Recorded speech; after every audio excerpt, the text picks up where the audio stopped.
Hi everyone, welcome back to our review, board exam review for pediatric nursing cardiovascular disorders. Today we will be talking about rheumatic heart fever. So rheumatic heart fever is actually it's going to be a shorter video because there are less processes.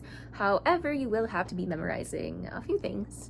So rheumatic heart fever. Okay, so this is actually what we call an autoimmune disease. What does that mean? It's not contagious. However, autoimmune disease means in your own body, it is your own cells attacking your own cells. All right, so that's what autoimmune means, and that is what rheumatic heart fever is. But why does this happen? All right, this happens 2 to 4 weeks after a streptococcal infection. Okay, streptococcal infection. So that's usually a throat infection. Our causative agent, okay, this is remember this one. Okay, this is important. It is your group A beta hemolytic streptococcus. I'll write that down for you. Group A beta hemolytic streptococcus. All right. So, GABS. Okay, remember that rheumatic heart fever, GABS. That's very important. It affects, okay, on rheumatic heart fever, what is being attacked? Okay, it is the connective tissues. Sorry about that. It is the connective tissues of your heart, but not only your heart, also your joints, your skin, etc. So these bacteria causes an autoimmune reaction that attacks your connective tissues in your heart, in your joints, in your skin, etc. And another thing you have to remember whenever it is rheumatic heart fever, the heart structure most affected is what you call your mitral valve. Okay, remember group A beta hemolytic streptococcus, and what is most affected in rheumatic heart fever is your mitral valve. Now, how will you know if somebody has rheumatic heart fever? There are signs and symptoms called the Jones criteria. So if the patient presents and it clicks, it checks the boxes of the Jones criteria, then the patient might most likely have rheumatic heart fever. So the Jones criteria is divided into your major and your minor characteristics. So we will go in depth into that in a little bit, but how can you tell? So what is the criteria? What is the measurement for you to say that the patient has rheumatic heart fever? According to the Jones criteria, the patient must have either 2 major, okay, of the symptoms, or 1 major and 2 minor. Do you understand? Either 2 major or 1 major and 2 minor. So what are the major criteria and what are the minor, signs and symptoms under the Jones criteria? So for major and minor, remember Jones scale. That's mnemonic, Jones scale. So let's first start with the major criteria. First, J is for joint pain. So if a patient presents with a history of a streptococcal infection a few weeks back, the patient presents with joint pain and 1 more of these major criteria, and the patient is confirmed to have rheumatic heart fever. What is this heart for? So in Jones, instead of O, you use a heart. So that is for carditis, meaning there's an inflammation in the connective tissues of your heart, a carditis. N is for nodules, all right?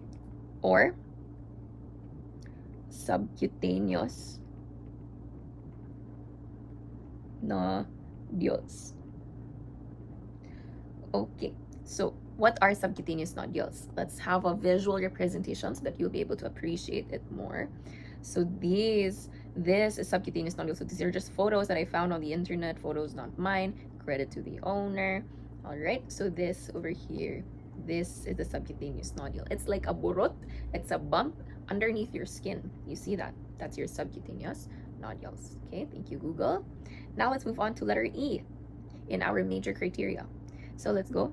It is called erythema marginatum. So what does that mean? Erythema. What can you picture? Most likely a rash, right? So again, let's consult Google. This is what erythema marginatum looks like. Okay, erythema. It's like a rash. All right. Thank you, Google. And last but not the least, in our Jones criteria and the major, it is your Sydenham's Korea. Okay? Not Korea, annyeonghaseyo. Sydenham's Korea. So what is that? Sydenham's Korea is actually jerking movements, involuntary jerking movements. So how does that look like? I'll show you a video. Again, I just got this off of YouTube. Credits to the owner. Okay, so this is what Sydenham's Korea looks like. You see the jerking movements of this pediatric patient in the fingers, in the toes, and those are involuntary movements. When they're walking, this is how it looks like as well. Okay, so there's jerking movements of the hands, of the legs, right? So that is Sydenham's Korea. So for your major criteria, again, that's joint pain. Instead of O, we have a heart, that's carditis. You have your subcutaneous nodules, the bumps underneath the skin, erythema marginatum, meaning like red rashes, and you have Sydenham's Korea, the involuntary jerky-like movements. So if a patient presents with joint pain and erythema marginatum with a history of streptococcal infection 2 weeks ago and the patient is a pediatric patient, most likely the patient has rheumatic heart fever. If the patient has Sydenham's Korea and the subcutaneous nodules with a history of the streptococcal infection, then most likely the patient has rheumatic heart fever. Now let's take a look at our minor criteria of the Jones criteria. So tail is our mnemonic. T is for titer. I'm sure you guys know what a titer is. It's an assessment, right, of what your how many antibodies you have, meaning it shows how exposed you've been to this. So you have, let's say, ASO titer specifically for your rheumatic heart fever. So what is the ASO titer? The ASO, or the anti-streptolysin O, or ASO titer, is a blood test to measure antibodies against streptolysin O, a substance produced by group A Streptococcus bacteria.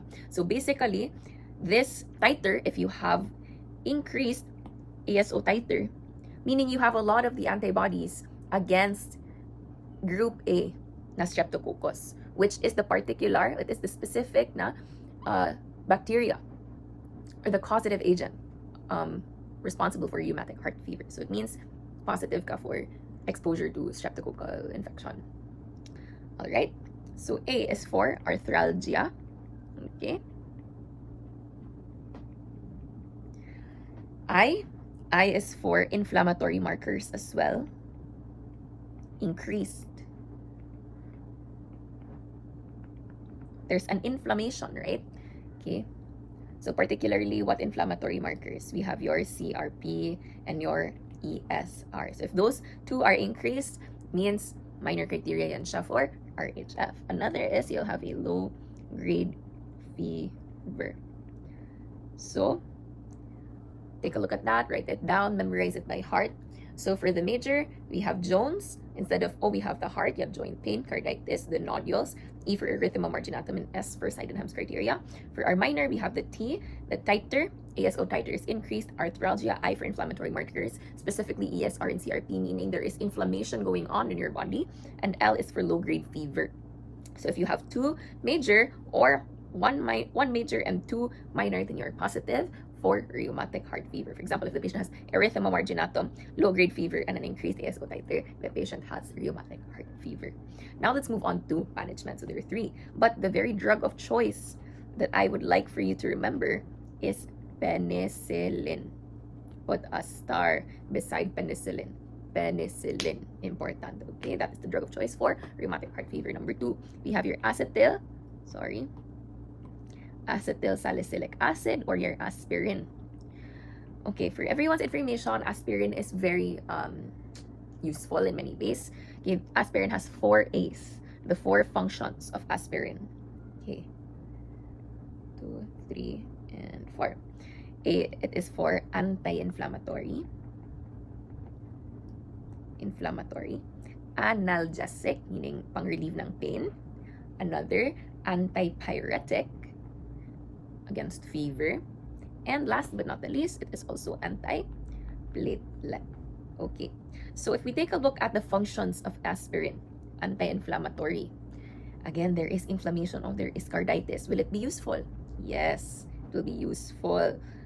Ang anti-inflammatory properties of aspirin for the carditis, right? For analgesic, against pain. Is there pain? Yes, there is joint pain. Another, antipyretic. Will it be useful? Yes, because there is low-grade fever in rheumatic heart fever. Antiplatelet, not so applicable, but 3 out of 4, very useful for rheumatic heart fever. Another one is what we call corticosteroids. So corticosteroids can also help decrease inflammation. So the one I'd like for you to remember here the most is penicillin. All right. Now, that's it. Let's go to a short quiz. What is the cause of RHF that I told you guys really have to remember? It is the causative agent is your group A, beta hemolytic streptococcus. It affects what particular? The one I told you to really remember. Mitral valve. Another. What's ang criteria? What's the criteria for it to be positive for RHF? It is 2 major or 1 major and 2 minor. So what is the Jones criteria? For the major, it is Jones, and for the minor, it is Tail. J is for joint pain. The heart is for carditis. N is for the nodules. E is for erythema. S is for Sydenham's chorea. T is for titer, ASO titer. Your A is for arthralgia. I is for, what's I? I is for inflammatory markers. And L is for your low-grade fever. Okay, hope that's helpful for you. And what's our drug of choice? It is actually penicillin. So this is all you need to remember. It's all you have to memorize. This is your board bites, you guys. That's it. Okay. Group A beta hemolytic streptococcus, mitral valve, the 2 major, 1 major, 2 minor. This one you have to memorize though, and penicillin. So let's take a look and apply this into our item. So Lily, 2 years old, diagnosed with RHF. What's RHF? It is autoimmune. It group A beta hemolytic streptococcus, affects your mitral valve. 2 major or 1 major and 2 minor. Or you can also have so the is Jones tail. Another last one is what we call penicillin. So that's all you have to remember. So her mother is worried that Lily's parents are going to get the same signs and symptoms. Okay, Lily's parents, family, siblings. So a nurse who listened to your lecture in nursing school knows that Lily's siblings should now see the doctor and be treated with antibiotics to prevent the spread of the disease. Should they see a doctor? Because will it spread? Will rheumatic heart fever spread? The answer is no. Why? It's autoimmune. Okay. It's only the person's body attacking its own body. So it's not communicable. Lily's mom, so wrong. Lily's mom should clean the house and wash the sheets to prevent the spread of the disease. Again, the disease does not spread. So again, X. RHF is autoimmune and therefore it's not contagious. That is the answer. Look, it's autoimmune. But let's take a look at letter D. RHF is airborne. It is best to keep Lily in a negative pressure room. The answer is no, it is not airborne. It is autoimmune. So the answer is letter C. You can also do test-taking strategies with this. All A, B, and D suggest that it is a contagious disease, while C is the only one that says it's not contagious. So most likely that is the answer. Hopefully, okay, so our answer is letter C. Hopefully you guys have learned a little something about this and enjoyed our discussion on rheumatic heart fever. Thanks for watching. Bye. Also, the notes, flashcards, summaries, quizzes, and many more are listed in the description box down below. Don't forget to join our community where we share more topics like these. Thank you and goodbye, future RNs.